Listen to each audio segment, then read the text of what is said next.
नाही हक सरकार मांगिला बेरोजगार आणि साहेब रोजगार मांगिला बेरोजगार आणि साहेब रोजगार मांगिला ठीक नाही हक सरकार मांगिला ठीक नाही हक सरकार मांगिला बेरोजगार आणि साहेब रोजगार मांगिला बेरोजगार आणि साहेब रोजगार मांगिला। अच्छा बाबा आप लोग बैठे हुए हैं, आप लोगों को लग रहा है कि हम कौन सा बेरोजगार है, हम क्या है ताली बजा, ऐसे काम नहीं चलेगा। आप नहीं बेरोजगार हैं, आपके बच्चे तो बेरोजगार हैं ना महाराज। जैसे मैं अपनी की बात कर रही हूँ, ताली बजनी चाहिए महाराज, नहीं तो मेरा मनोबल डाउन हो जाएगा।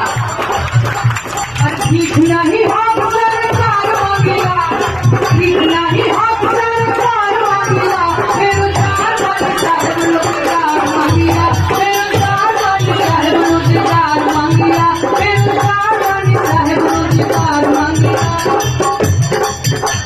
और तू करोड़ नौकरी चली